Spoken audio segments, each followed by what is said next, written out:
Welcome to a new episode of Democracy at the Crossroads.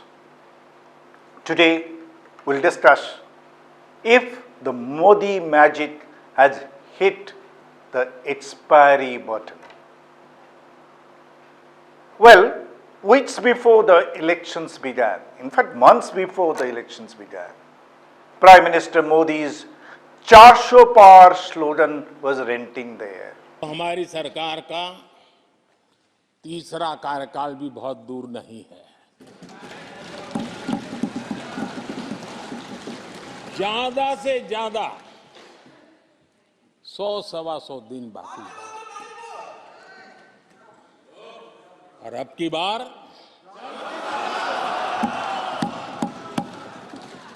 पूरा देश कह रहा है, अब की बार खड़गे जी भी कह रहे हैं। लेकिन अध्यक्ष जी, मैं आमतौर पर ये आंकड़े के चक्कर में नहीं पड़ता, लेकिन मैं देख रहा हूं देश का मिजाज एनडीए को तो 400 पार कर पाई के रहेगा, लेकिन भारतीय जनता पार्टी को 370 सीट अवश्य देगा। Many so-called independent political analysts like Sanjay Kumar and Rahul Verma were waxing eloquent that Modi ki guarantee has struck a chord with the people of India.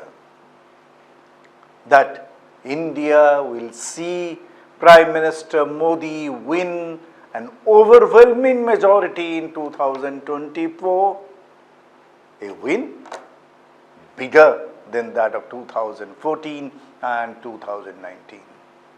Many of these analysts reasoned on two counts. First, that the Modi magic is intact and in fact shining brighter than ever. And the second, the opposition is in a state of disarray. In fact, we are told, in 2024, on the one hand, the BJP RSS combined has a much more sense of purpose and direction than before, with Prime Minister Modi's unquestioned leadership. On the other hand, the opposition parties are imploding despite an alliance, having tasted defeat after defeat in the last 10 years. That is what we were told by the bigwigs, big political analysts. Prime Minister Modi's soundbite on 400 par added to this spin. So, what was the Modi bandwagon's calculation? That the BJP will go up from 303 to 370 and the other alliance parties will manage to win almost 50 seats as they did in 2019. Then the NDA will be a 420, 420 formation. So, 400 was not only doable, it was exceedable, they said, with a sense of embrace. Well, almost 20 days into the start of elections, it appears those 420 calculations have gone a bit awry. That boast appears to have been punctured. 400 par seems to have disappeared from PM Modi's vocabulary for some time now. The first two phases of the election appear to have sent a chill down the BJP's throat. There is a feeling that not everything is going well for the party. That explains why the Prime Minister, the central deity in the BJP's electoral pantheon, seems to have changed track about the theme of his campaigning. Till the first phase of the elections, the Prime Minister was counting his myriad welfare measures for different sections of the society. Well, that was not all. He was, of course, reminding his voters that most of the opposition leaders had boycotted the Ram Mandir Pran Pratishtha ceremony. Why had they done so? For the sake of minority appeasement. That time, the attack was against the Congress and other opposition parties. But there was no direct attack on the minorities as such. But it appears the intelligence report after the first phase of elections gave a clear message to the powers that be, that people were no more enthused about the welfare schemes, that even Ram Mandir didn't have the novelty factor anymore after the super-saturated publicity given to it in the run-up to the Pran Pratishtha ceremony in January. Then, what does the biggest campaigner of BJP do? When he realized that the lies about the achievements of his own government is not enthusing the electorate anymore, the Prime Minister tried to set his audience out of the reverie by telling lies about the principal opponent, Congress's manifesto. सोने का कीमत का मुद्दा नहीं है, उसके जीवन के सपनों से जुड़ा हुआ है। तुम उसे छीनने की बात कर रहे हो अपने मैनिफेस्टो में। गोल्ड ले लेंगे, सबको वितरित कर देंगे, और पहले जब उनकी सरकार थी उन्होंने कहा था कि देश की संपत्ति पर पहला अधिकार मुसलमानों का है। Meant to say, under my rule, what you have, you will retain. कोई आपसे छीनेगा नहीं. But if the Congress comes to power, you will lose half of what you have. That is the fear he tried to drive in the minds of the people. So by telling these lies, Prime Minister Modi was just not driving home the fear of loss in the electorate if they did not vote him back to power. He even chose to go more crash and sought to incite communal passion. He kept telling his predominantly majority Hindu supporters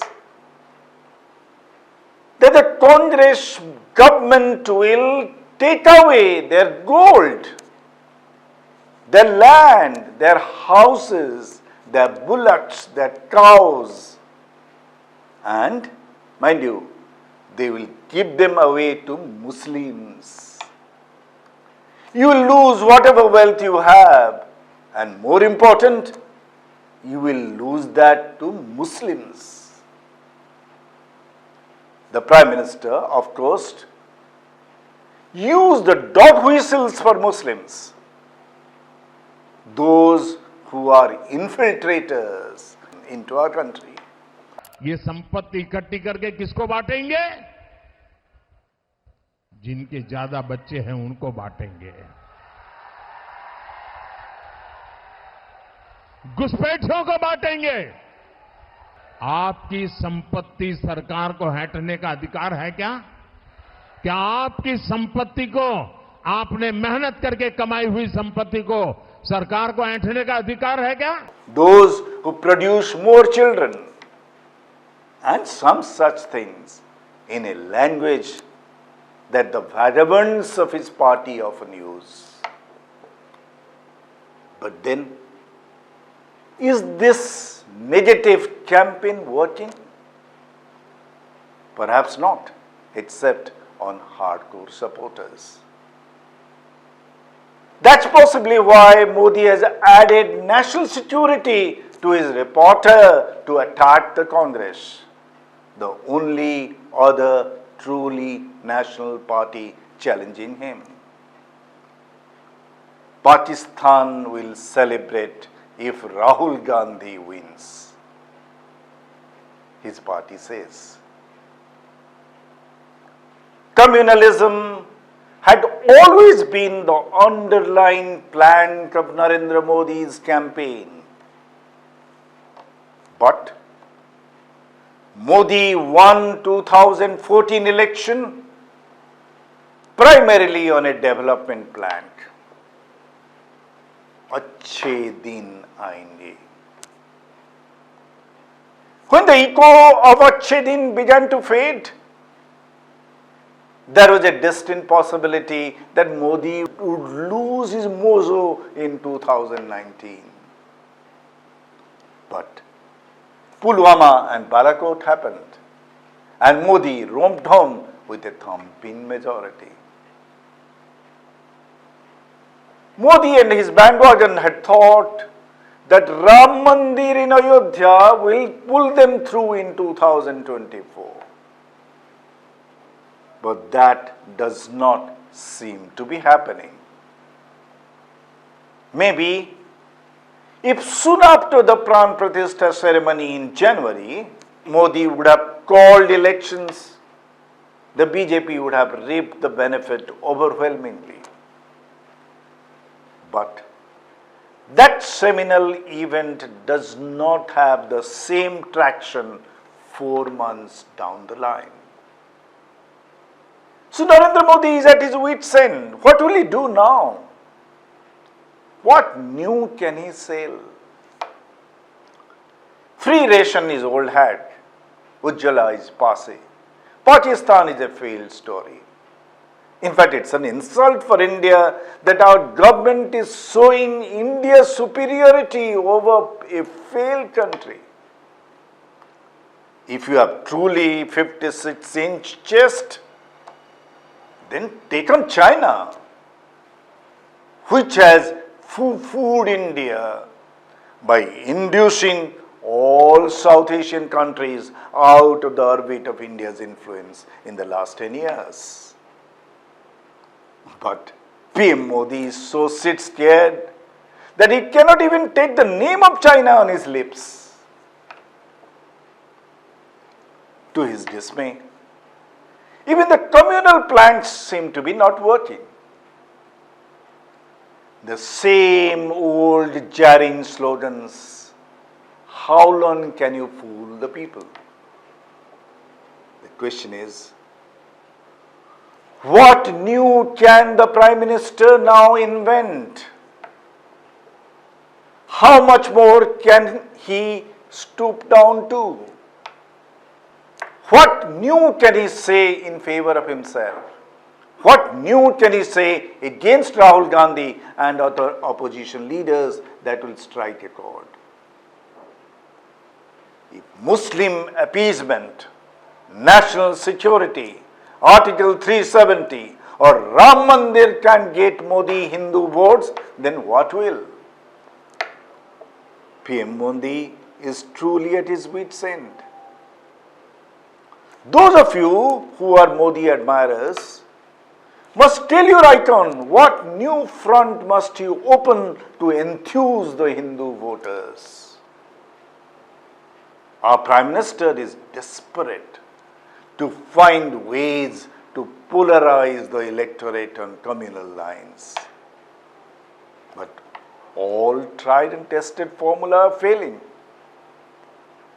Prime Minister is urgently searching for a new weapon, new formula to achieve his only goal, to retain power.